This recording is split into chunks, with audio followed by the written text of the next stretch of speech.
اب مجھے آگے جا کر دوسرے اسٹیشن پر موجود بس پکڑنی پڑے گی۔ وہ اس سے تیز بارش میں چلتی ہوئی آگے بڑھی۔ دھند بھی چھا گئی تھی، حد نگاہ بہت کم ہو کر رہ گئی تھی۔ وہ تیز تیز قدموں سے آگے بڑھ رہی تھی کہ اسی وقت اس کا پاؤں مڑ گیا اور سامنے سے آتی تیز رفتار گاڑی اگر بریک نہ لگاتی تو کب کی جان بحق ہو جاتی۔ گاڑی ایک جھٹکے سے رکی، درد سے اس کی آنکھوں سے آنسو بہنے لگے۔ اس نے بے اختیار اپنے اندر ہمت پیدا کر کے خود کو فٹ پاتھ پر بٹھایا۔ او ہیلو میڈم، آپ کو نظر نہیں آتا اب سڑک کے بیچ کھڑی ہوئی ہیں؟ کیا آپ کا خودکشی کا ارادہ ہے؟ یہ سنتے اس نے پلکیں اٹھا کر اپنے سامنے کھڑے اونچے لمبے چوڑے وجود کو دیکھا جو سینے پر بازو لپیٹ کر اسے گھور رہا تھا۔ Sorry, I am really sorry, لیکن میری کوئی غلطی نہیں ہے۔ یہ سن کر وہ شخص ہنس پڑا۔ اس کے چہرے پر ہنسی بے انتہا خوبصورت لگ رہی تھی۔ ویرال نے اپنی پلکیں جھکا لی۔ سوری بھی کر رہی ہیں اور غلطی بھی نہیں ہے، کیا عجیب اتفاق ہے۔ وہ ہنس کر آگے بڑھا، پھر پیچھے مڑا۔ آپ اس وقت یہاں اکیلی کیا کر رہی ہیں؟ اس نے آس پاس نگاہیں دہرائی، وہاں کوئی زیرو موجود نہیں تھی۔ کچھ نہیں، میری بس نکل گئی ہے اور دوسری بس کے لیے دوسرے سٹاپ جا رہی تھی، کیا آپ کی گاڑی سے ٹکرا گئی؟ یہ سن کر وہ شخص چند لمحے اپنی جگہ کھڑا رہ گیا۔ اگر آپ کو اعتراض نہ ہو تو آپ میری گاڑی میں آ سکتے ہیں۔ میرال نے فوراً نفی میں سر لایا۔ نہیں نہیں، میں نے لفٹ نہیں مانگی، میں چلی جاؤں گی، بہت شکریہ۔ اسے بامشکل اپنے پیر پر زور دیتے ہوئے کھڑے ہونے کی کوشش کی اور اپنا بیگ تھاما جو بارش میں بری طرح سے بھیگ بھی گیا تھا۔ دیکھیں، میں انتہائی بھروسے مند انسان ہوں، آپ مجھ پر بھروسہ کر سکتی ہیں۔ ویسے آپ کو جانا کہاں ہے؟ میرال کو لگا کہ وہ شخص اب اس کا پیچھا نہیں چھوڑے گا۔ معاف کر دو مجھے بھائی، تم جو کوئی بھی ہو، غلطی ہو گئی، تمہاری گاڑی سے ٹکرا کر اب تم تو میرا ہاتھ منہ دھو کر پیچھے ہی پڑ گئے ہو۔ وہ چلائی تو بے اختیار ہنستا چلا گیا۔ بہت بے باک ہے آپ۔ وہ اس کے ساتھ ساتھ قدم اٹھانے لگا۔ میرال کو لگا کہ وہ شخص اب اسے کہیں اغوا ہی نہ کر لے، اس لیے وہ تیزی سے دوڑنے لگی۔ ارے ارے، رک جائیے نا، دوبارہ آپ کو چوٹ لگ جائے گی۔ وہ شخص بھاگنے کی بجائے اپنی گاڑی میں بیٹھا اور گاڑی اس کے ساتھ بھگانے لگا، یہاں تک کہ گاڑی اس کے بالکل سامنے جا کر کھڑی کر دی۔ تو میرال کو اپنا آپ خطرے میں محسوس ہوا۔ اس سے پہلے کہ وہ موبائل نکال کر پولیس کو کال کر دی، اس شخص نے اس سے موبائل لے لیا۔ کیا ہو گیا ہے؟ کم آن، ایک ذمہ دار شہری ہونے کا فرض نبھا رہا ہوں، آپ کو لفٹ دے رہا ہوں تاکہ ہاسٹل پہنچا سکوں، اور آپ ہے کہ مجھ پر ہی الزامات عائد کر رہی ہیں۔ وہ ایک ہی سانس میں کہہ گیا تھا، ہاسٹل میں آپ کو معلوم ہوا کہ مجھے ہاسٹل جانا ہے؟ اس کی بات سن کر وہ بے حد ڈر گئی تھی۔ جواباً وہ مسکرایا تھا، کیونکہ اس وقت صرف وہی لڑکے اس موسم میں باہر نکل سکتے ہیں جن کے گھر یا تو بہت دور ہوتے ہیں یا انہیں گھر سے لینے کوئی آیا نہیں ہوتا۔ اور شاید میں نے یہ تیسرا اندازہ ہی لگایا ہے جو مجھے لگ رہا ہے کہ درست ہی ثابت ہوا ہے۔ وہ چند قدم آگے آیا اور اس کے ہاتھ سے نرمی سے بیگ لے لیا۔ ہم گاڑی میں بیٹھ جائیں، یقین کیجیے میں آپ کو کچھ نہیں کہوں گا، اچھا انسان ہوں میں، اب آپ کو بس تھوڑی دیر میں ہی پہنچا دوں گا۔ نہ چاہتے ہوئے میرال کو اس کی گاڑی میں بیٹھنا پڑا۔ اب نہ وہ اس سے بچ سکتی تھی اور اس کی بات ماننے بھی خطرات سے سر پر منڈلا رہا تھا۔ اندر بیٹھتے اسے شدید ٹھنڈ کا احساس ہوا۔ گاڑی انتہائی جدید تھی۔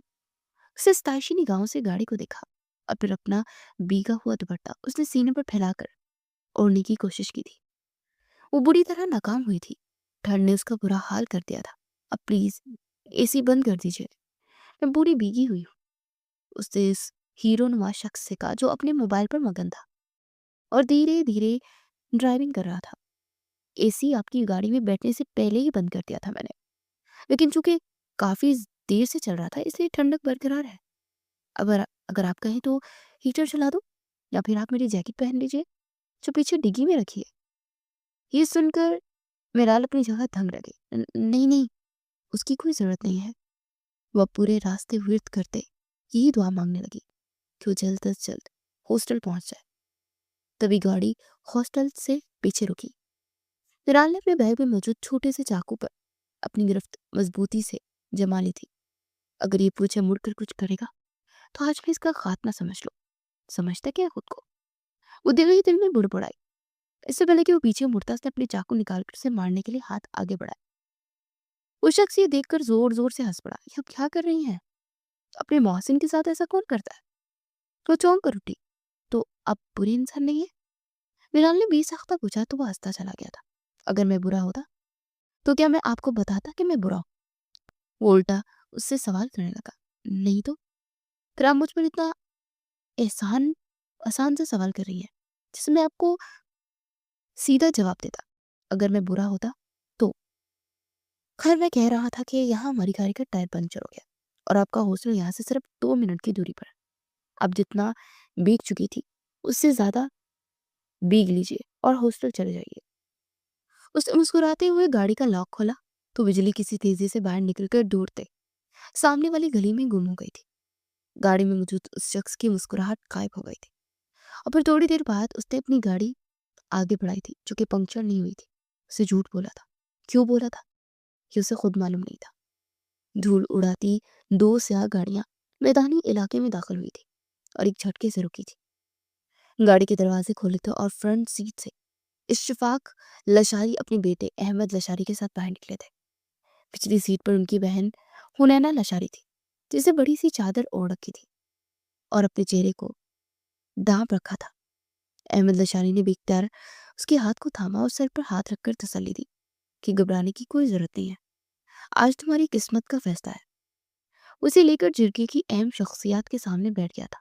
تبھی اس کی نظر سامنے بیٹھے اذان پر پڑی جو آنکھوں میں ایک عجیب سی چمک لیے حنینا کو دکھ رہا تھا۔ کارروائی کا آغاز کیا جائے۔ بھاری گمبھیر آواز سن کر ایک شخص اٹھا اور اسے حنینا سے سوالات کیے تھے کہ شادی کے 1 مہینے تک آپ کو بیوی والا حق نہیں دیا گیا۔ حنینا نے قرب سے اپنی آنکھیں میچ لی اور نفی میں سر ہلایا۔ کیا جتوئی خاندان نے آپ پر ظلم و ستم کی حد پار کرتی تھی؟ اگر ایسا تھا تو آپ نے کسی کو کچھ بتایا کیوں نہیں؟ حنینا نے ایک نظر اپنے سامنے بیٹھی اپنی ساس سسر اور اپنے شوہر کو دیکھا جو افسوس سے اسے دکھ رہے تھے۔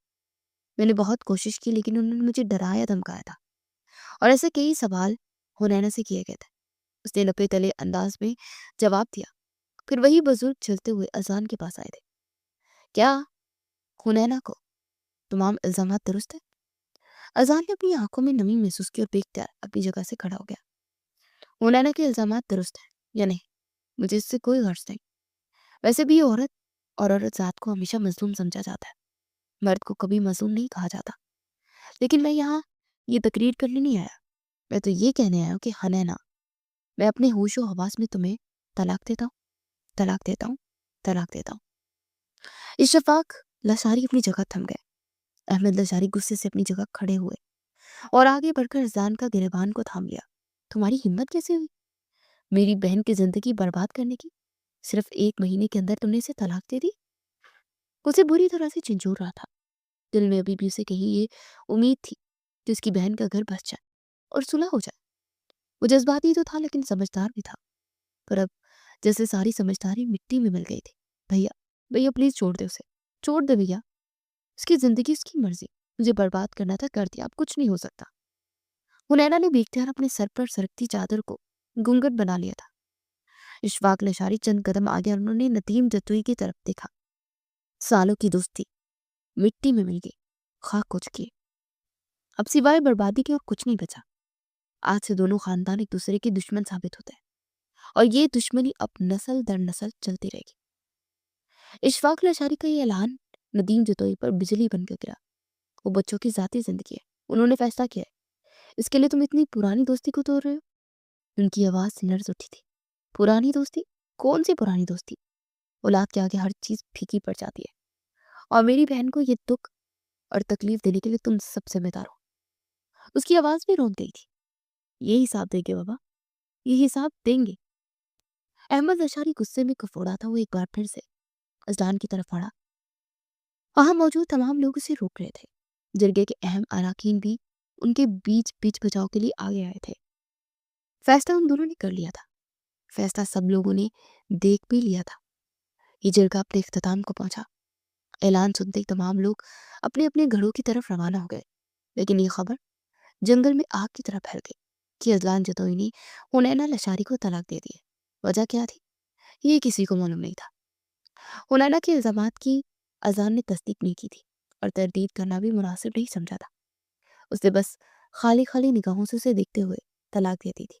میں وعدہ کرتا ہوں کہ میں تم سب کو تمہارے تک انجام تک پہنچاؤں گا۔ احمد لشاری نے اپنی سرمئی کانچ سی آنکھوں میں اپنی بہن کے دکھ کی کرچیاں محسوس کی تھی اور چلا چلا کر اپنے مخالفین کو کہا تھا کہ اذان کے سینے میں جیسے دل دھڑک ہی نہیں رہا تھا۔ وہ زندہ لاش کی طرح اپنے ماں باپ کے ساتھ واپس لوٹ گیا تھا، اور حنینا نے بیچ اپنے بھائی کا ہاتھ تھام لیا تھا۔ میں تمہیں انصاف دلاؤں گا، یہ سب تڑپیں گے، روئیں گے، تمہاری زندگی برباد کرنے کا حساب چکائیں گے، یہ میرا وعدہ ہے سب سے۔ اس کی آنکھوں میں سرخی کے دوڑے تیرتے ہوئے نظر آ رہے تھے۔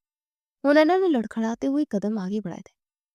1 مہینے کی شادی یوں ختم ہو جائے گی، کسی نے بھی نہیں سوچا تھا۔ اسٹارٹ لائبریری کی بلند و بالا کھڑکیوں سے ہلکی سنہری روشنی اندر پھیل رہی تھی۔ باہر ہاسٹل کا صحن خاموش تھا، صرف ہوا کے جھونکے میں درختوں کے پتے سرسرا رہی تھی۔ اندر مکمل سکوت تھا۔ ایک کونے میں آخری میز پر میرال بیٹھی تھی، اس کی آنکھیں سرخ اور سانس بے ترتیب تھی۔ اس کے سامنے میگزین کھلا ہوا تھا، وہ انگلیوں سے صفحہ بار بار سیدھا کرتی، مگر پھر جیسے اسے یاد ہی نہیں رہتا کہ اسے پڑھنا کیا تھا۔ ذہن میں صرف امی کی باتیں گونج رہی تھی۔ اذان نے حنینا کو طلاق دے دی۔ اس نے اپنے چکراتے سر کو تھاما۔ یا اللہ، گھر میں یہ سب کیوں ہو رہا ہے؟ اس کے ہونٹ بے آواز حرکت کرتے رہے۔ اچانک خاموش اور ویران لائبریری میں قدموں کی آہٹ گونجی۔ قدموں کی چاپ میرال کے میز کے قریب آ کر رک گئی۔ اس نے چونک کر سر اٹھایا۔ وہی شخص اس کے سامنے کھڑا تھا جو 2 دن پہلے انہیں کے سامنے سے زبردستی لفٹ دینے پر بازید تھا۔ وہی گہری آنکھیں اور مضبوط چہرہ جس میں عجیب سا اعتماد تھا۔ اس نے میرال کو روتا دیکھ کر بہت آہستہ سے ایک ٹیشو آگے بڑھایا۔ کیا ہوا؟ کیوں رو رہی ہے؟ وہ چونک سے گئی اور نفی میں سر لایا۔ کچھ بھی نہیں، یہ میرا ذاتی مسئلہ ہے۔ وہ گویا ہوئی، لیکن وہ بہت اعتماد ہونے کے ساتھ ساتھ ڈھیٹ بھی تھا۔ گھر میں مسئلہ ہے؟ اس کی آواز بھاری بھی تھی اور نرم بھی۔ میرال نے ہچکی روکتے ہوئے اس کی طرف دیکھا۔ آپ آپ کو کیسے پتا میں کیوں رو رہی ہوں؟ وہ شخص مسکرایا۔ آپ کی آنکھیں بتا رہی ہیں، اور یہ الٹا میگزین بھی۔ میرال نے ایک نظر میگزین کو دیکھا اور اپنا سر پکڑ لیا۔ میں ٹھیک ہوں، بس کچھ بات ہے۔ اسے فوراً سے میرال کی بات کرنی، گھر کی فکر ہو رہی ہے۔ وہ آگے کو جھک کر بولا۔ میرال نے بے بسی سے سر ہلایا۔ جی، بہت بڑا جھگڑا ہو گیا، امی رو رہی تھی، میں کچھ کر بھی نہیں سکتی، یہاں بیٹھی ہوں۔ وہ آدمی کوہنی میز پر رکھ کر جھکا۔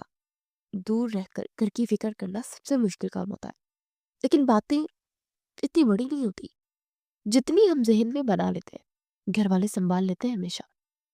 اس کے لہجے میں ایسی پختگی تھی کہ میرال کا دل واقعی تھوڑا ہلکا ہو گیا۔ کچھ لمحے کی خاموشی کے بعد میرال نے ہمت کر کے پوچھا، ویسے آپ کون ہے اور یہاں کیا کر رہے ہیں؟ وہ شخص سیدھا ہو کر بیٹھ گیا۔ یہ میرا ورک پلیس ہے، سکون کی جگہ، یہاں روز آتا ہوں ایک ہی وقت پر۔ آج آپ سے دوبارہ ملاقات ہو گئی۔ روز یہاں؟ میرال حیران رہ گئی۔ وہ ہلکا سا ہنسا۔ ہاں، باہر شور زیادہ ہوتا ہے نا، یہاں خاموشی ہے، سوچنے میں آسانی رہتی ہے۔ میرال نے پہلی بار اسے غور سے دیکھا۔ سادہ سیاہ جیکٹ، سامنے کھلی فائل اور گہری آنکھوں میں تھکی ہوئی سی چمک۔ کوئی یونیورسٹی کا طالب علم نہیں لگ رہا تھا، بلکہ بہت بڑا بزنس مین تھا شاید۔ اس نے اندازہ لگایا اور پوچھ بھی لیا، تو آپ اسٹوڈنٹ نہیں؟ نہیں۔ وہ مختصر سا مسکرایا۔ پھر آپ کون؟ وہ چند میں اسے دیکھتا رہا، پھر آہستہ سے ہاتھ بڑھایا۔ بالاج، بالاج نام ہے میرا۔ میرال نے اس کا نام دہرانے کی کوشش کی۔ بالاج؟ جی، بالاج۔ وہ خود ہی نرمی سے بول کر مسکرانے لگا۔ میرال نے بھی اپنا نام بتایا۔ میں میرال۔ وہ مسکرائی۔ اگلے لمحے اس کی مسکراہٹ غائب ہوئی جب اس نے پتہ ہے کہا تھا۔ وہ کیسے؟ وہ حیران تھی۔ بالاج نے ایک پل کو نظریں میگزین پر ڈالی۔ ارے آپ کو نہیں معلوم؟ آپ پچھلی ملاقات میں بتا چکی ہیں۔ یہ بات سن کر میرال کا دل زور زور سے دھڑکا۔ وہ تھوڑا چینک گئی۔ کیا وہ واقعی سے یاد رکھے ہوئے تھا؟ میں اکیلی ہوئی ہوں، اور جب میں گھر کچھ ہوتا ہے نا تو دل چاہتا ہے کہ بھاگ کر پہنچ جاؤں، لیکن نہیں جا سکتی ہوں، نہ کچھ کر سکتی ہوں، بس دل گھبرا رہا تھا۔ بالاج نے اس کی بات پر توجہ سے سنی۔ کبھی کبھی انسان کا دل بہت کمزور محسوس کرتا ہے، لیکن اگر آپ اکیلی ہیں تو اس کا مطلب یہ نہیں کہ آپ بے سہارا ہے۔ میرال نے نم آنکھوں سے اسے دیکھا۔ یہ آپ کیسے کہہ سکتے ہیں؟ بالاج کرسی پر سیدھا ہوا۔ کیونکہ کبھی کبھی ہم ایسے لوگوں کے پاس بیٹھ جاتے ہیں جنہیں ہم جانتے بھی نہیں، بس چند لمحے ہی صحیح وہ ہمارے سوچنے کا انداز بدل دیتے ہیں۔ میرال نے دھڑکتے دل کے ساتھ اسے دیکھا۔ تو آپ یہ کہہ رہے ہیں کہ آپ میری ہمت کرنے آئے ہیں؟ بالاج نے نظریں جھکا کر بہت ہلکی سی مسکراہٹ دی۔ پتا نہیں، لیکن اگر آپ چاہیں تو میں کچھ دیر آپ کے ساتھ بیٹھ سکتا ہوں، آپ کی سوچوں کی خاموشی بانٹ سکتا ہوں۔ میرال نے پہلی بار دل سے مسکرا کر ٹیشو میز پر رکھا۔ بہت شکریہ میرا دھیان بٹانے کے لیے، میں اب چلتی ہوں، دیر ہو گئی ہے، وارڈن کو بھی جواب دینا ہوتا ہے۔ بالاج نے مسکرا کر سر ہلایا، لائبریری کے شیلف سے ایک کتاب نکالی۔ کہیں نہ کہیں کہانی کا پہلا دھاگا بن چکا تھا۔ ہاسٹل میں اس دن پچھلی بار بار جا رہی تھی۔ میرال کا موڈ سخت خراب تھا، امتحانات سر پر تھے۔ وہ پڑھ رہی تھی جب اس کے فون پر میسج آیا، آج لائبریری نہیں ہے، سب ٹھیک ہے؟ میرال حیران رہ گئی، اس کو میرا نمبر کہاں سے ملا؟ وہ خود سے سوال کرنے لگی، پھر میسج ٹائپ کیا۔ موڈ نہیں تھا، سر میں بہت درد تھا۔ ویسے آپ کو میرا نمبر کہاں سے ملا؟ 2 منٹ بعد جواب آیا، آپ کے لائبریری کارڈ پر درد تھا جو میں نے لائبریری سے اٹھایا۔ سر میں درد ہے تو پھر پین کلر لے لیں؟ میرال حیران ہوئی، اتنی بھی بیمار نہیں ہوں، بس تھکی ہوں۔ بلاس نے فوراً ٹائپ کیا، تو پھر چاکلیٹ کھائے، چاکلیٹ سے موڈ ٹھیک ہو جاتا ہے۔ میرال بھی ساختہ ہنس پڑی، مجھے بھیج دیں، چلو سوچتا ہوں۔ پھر بلاس کا کوئی میسج نہیں آیا۔ آدھا گھنٹہ گزر گیا۔ میرال بے چین ہوئی اور کمرے میں ٹہلنے لگی۔ تبھی کمرے کے دروازے پر دستک ہوئی اور دوڑ کر آئی۔ سامنے روم میٹ اس کو منہ چرا رہی تھی، پر اگلے لمحے سے جو کہا اس نے اس کا دل پگھلا دیا۔ یار، یہ ہاسٹل کے باہر بالاج نام کا کوئی شخص راؤنڈر کے ذریعے چاکلیٹ دے کے گیا۔ وہ تھکی ہوئی تھی اس لیے زیادہ پوچھ نہ تھکی، پر میرال کا دل جیسے کسی نے مٹھی میں لے کر مسل دیا۔ فون دوبارہ وائبریٹ ہوا۔ موڈ ٹھیک ہوا کہ نہیں؟ میرال بے ساختہ مسکرائی، جی بہت بہتر ہوا، بہت شکریہ۔ بالاج کا جواب آیا تھا، اچھی دوستی میں زیادہ شور نہیں ہوتا، بس چھوٹی چھوٹی چیزیں دل تک پہنچ جاتی ہیں۔ میرال نے دل پر ہاتھ رکھا۔ آج پہلی بار بالاج اس کے لیے صرف لائبریری والا آدمی نہیں تھا، بلکہ وہ شخص تھا جو بغیر کہے سمجھ جاتا تھا۔ اسے پہلی بار اپنے دل میں شدید ہلچل سی محسوس کی تھی۔ کافی دنوں بعد حویلی آیا تھا۔ ہنینا اسے حویلی کے سین میں بیٹھی دکھائی دی تھی۔ اس کے چہرے پر اداسی رقم تھی، اس کی عدت ختم ہونے کے قریب تھی۔ آنکھوں کے نیچے گہرے ہلکے ہو چکے تھے، وہ کافی کمزور دکھائی دے رہی تھی۔ کیسے ہو؟ وہ ہنینا کے پاس آ کر بیٹھ گیا۔ ہنینا نے بامشکل مسکراہٹ چہرے پر سجائی، جیسے دکھ رہی ہوں بھیا۔ اس نے اپنے سر پر چادر ٹھیک سے جمائی۔ نکل آؤ اس غم سے، اس حالت سے۔ کتنی کیا بنا لیا تم نے؟ اپنا گھر بساؤ۔ اس کی آنکھوں میں نمی چمکی۔ اس نے تو اپنا گھر بسا لیا۔ اس کے لہجے میں درد ہی درد تھا۔ احمد اشاری نے چونک کر اسے دیکھا، کیا مطلب؟ میں سمجھا نہیں۔ ہنینا نے گہری سانس دی، اذان نے دوسری شادی کر لی ہے اور بیرون ملک چلا گیا ہے۔ یہ سن کر احمد اشاری کی آنکھوں میں خون اتر آیا۔ کیا کیا کہہ رہی ہو تم؟ وہ اپنی جگہ سے اٹھ کھڑا ہو گیا تھا۔ ہنینا نے اسے دوبارہ سے ہاتھ سے پکڑ کر کرسی پر بٹھایا۔ جانے دے بھیا، اس نے تو مجھے اپنی زندگی سے نکال دیا نا، پھر جو چاہے وہ کرتا پھرے، مجھے کیا؟ آپ ٹھیک کہتے ہیں، مجھے بھی زندگی میں آگے بڑھ جانا چاہیے۔ یہ کہہ کر وہ منہ پر ہاتھ رکھ کر روتے ہوئے اندر کی طرف دوڑ گئی۔ خدا کی قسم ازدان، تمہیں اور تمہارے خاندان والوں کو برباد نہ کیا تو میرا نام بھی احمد لشاری نہیں۔ خون کے آنسو رو گے تم لوگ میری بہن کو برباد کر کے، سکھی تو تم لوگ بھی نہیں روگے، اور یہ میرا وعدہ ہے، میں تم لوگوں کو تمہارے انجام تک پہنچاؤں گا، ضرور پہنچاؤں گا۔ وقت کا پہیہ الٹا چلے گا اور تب تم لوگوں کو معلوم ہوگا کہ تم لوگوں نے لشاری خاندان کی بیٹی کو رسوا اور برباد کر کے کتنا بڑا گناہ کیا ہے۔ وہ خلا میں گھورتا ہوا خود سے وعدہ لے چکا تھا کہ جتوئی خاندان کو برباد کر کے رہے گا، اور پھر اس نے وہ سب کچھ کیا تھا جو کسی کے وہم و گمان میں بھی نہیں تھا۔ خود ہنینا نے بھی یہ سب کچھ نہیں سوچا تھا۔ بالاج نے اسٹار لائبریری کے دروازے پر نظر دوڑائی۔ وہ 2 دن سے لائبریری آیا تھا لیکن وہ اسے کہیں دکھائی نہیں دی۔ اس کا دل بے چین ہوا۔ اس نے فوراً سے میرال کو کال ملائی۔ کیا ہوا ہے؟ ابھی تک تمہاری تھکن نہیں اتری؟ دوسری طرف میرال کی تھکی تھکی آواز سنائی دی۔ تھکن تو کیا ہی اترتی، اب تو بخار ہو گیا۔ اس کی نفیس سی آواز میں بے پناہ کمزوری جھلک رہی تھی۔ آپ ٹھیک تو ہے نا؟ وہ بے تحاشا بے چین ہوا اور اپنے کمرے میں ٹہلنے لگا۔ میں ٹھیک نہیں ہوں۔ میرال کی بات سن کر اسے حیرت کا شدید جھٹکا لگا۔ آپ نے مجھے پہلے کیوں نہیں بتایا؟ اس نے میرال کو ڈانٹا، مجھے کیا پتا تھا؟ مجھ میں تو اتنی ہمت بھی نہیں کہ میسج اور فون کا جواب تک دے سکوں۔ بڑی مشکل سے موبائل اٹھا کر آپ کو جواب دیا ہے۔ وہ اٹک اٹک کر کہنے لگی۔ اس نے بے اختیار گہری سانس دی۔ تم کیسے اپنا خیال رکھ رہی ہوگی؟ تمہارے پاس تو کوئی بھی موجود نہیں ہے، کہا بھی تھا کہ اتنی زیادہ ٹینشن مت لینا۔ وہ ایک دم سے اسے اپنائے بھرے لہجے میں پوچھنے لگا تو وہ رو پڑی تھی۔ اس کے رونے سے وہ بری طرح سسک اٹھا تھا۔ میں آ رہا ہوں۔ وہ فون بند کر چکا تھا اور اسی وقت وہ اپنے گھر نکلا۔ رش ڈرائیونگ کرتے ہوئے اس کے ہاسٹل پہنچ چکا تھا۔ وہ وارڈن کے سامنے کھڑا میرال کے متعلق پوچھ رہا تھا، آپ کا میرال سے کیا رشتہ ہے؟ وارڈن نے اسے شک بھری نظروں سے دیکھا۔ وہ میری کزن ہے اور ہونے والی بیوی بھی۔ آخری بات پر اسے خود اندازہ نہ ہوا کہ وہ کیا کہہ چکا ہے۔ اچھا، اس نے تو ایسا کبھی کچھ نہیں بتایا۔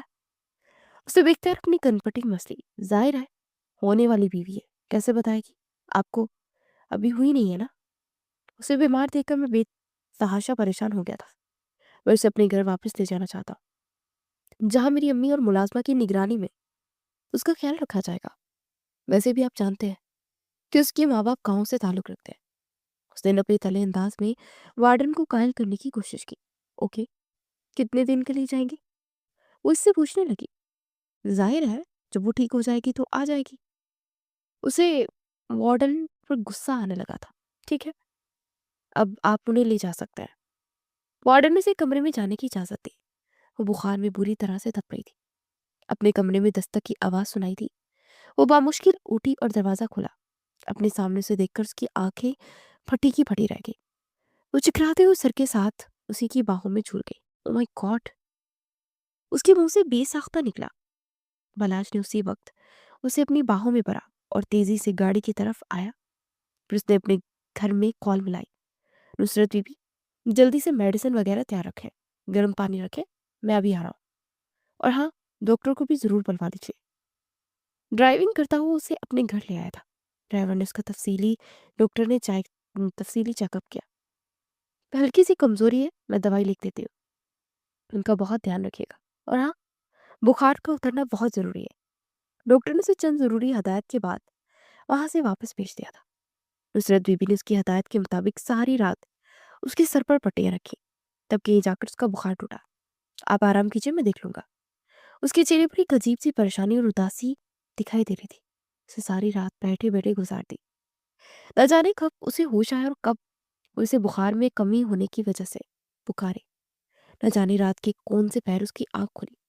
پہلے تو اسے سمجھ نہیں آیا کہ وہ کہاں ہے۔ پھر جب ہوش آیا تو پتہ چلا کہ وہ ایک اجنبی گھر میں ہے۔ ایک جھٹکے سے بیڈ پر سے اٹھی، سر دوبارہ سے چکرایا، لیکن جیسے ہی سامنے نظر پڑی تو ایک دم ایک لمحے کے لیے وقت تھم سا گیا۔ آپ یہاں کیا کر رہے ہیں؟ اور میں کہاں ہوں؟ وہ مسکرا کر آگے بڑھا اور اس کا ہاتھ تھامنے لگا۔ تم میرے گھر میں ہو، میں نے وارڈن سے اجازت لی تھی۔ اس کی آنکھیں ابلنے کے قریب تھی۔ تبھی اس نے اسے دلاسا دیا، گھبراؤ مت، بھروسہ رکھو مجھ پر۔ نصرت بی بی یہاں پر ہے، ابھی تھوڑی دیر پہلے ہی وہ بیٹھ گئی ہیں۔ خدا کی قسم میں نے تمہارا کوئی غلط استعمال نہیں کیا۔ یہ سن کر اس نے گہری سانس خارج کی، گویا اسے ایک ریلیف سا ملا ہو۔ بابا کو پتہ چلے گا وہ تو بہت ناراض ہوں گے۔ اب ویسے بھی میرے لیے اجنبی ہے اور میں کسی غیر مرد کے ساتھ اس کے گھر میں نہیں رہ سکتی، مجھے ہاسٹل جانا ہوگا۔ وہ خود پر سے کمبل ہٹا کر بھاگ کر نیچے اتری اور پیروں میں چپل ڈالنے لگی تو بلاش نے اس کا ہاتھ دوبارہ سے تھام لیا۔ میرے دل کی بات سنے بغیر چلی جاؤ گی کیا؟ تمہیں اندازہ نہیں ہوتا کوئی شخص یہ سب کیوں کرے گا؟ تمہیں ابھی یقین نہیں آیا کہ میں تمہارے پیچھے اتنا پاگل ہوں؟ وہ چلایا تو وہ سہم کر پچھڑی۔ بلاش کو اپنی غلطی کا احساس ہوا۔ Sorry, I'm really sorry۔ میں تمہیں کیسے یقین دلاؤں؟ میں تم سے محبت کرتا ہوں اور اب تمہاری کسی قیمت پر تمہیں کھونا نہیں چاہتا۔ میں تمہیں یہاں سے جانے نہیں دوں گا جب تک تمہیں اپنے نام نہ لکھ لوں۔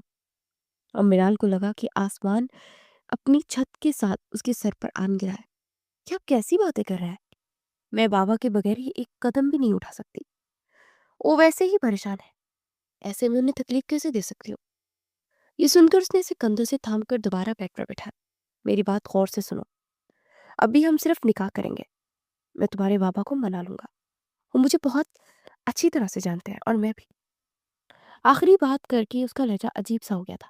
خیر، اگر تم چاہتی ہو کہ تم یہ سب کچھ اپنے بابا کی مرضی کے ساتھ کرو تو ہم خفیہ نکاح کر لیتے ہیں، پھر انہیں منا لیں گے، دوبارہ سے شادی کر لیں گے۔ میرال نے اپنا ہاتھ اس کے کندھوں سے ہٹایا۔ آپ نے سارے فیصلے خود کر لیے،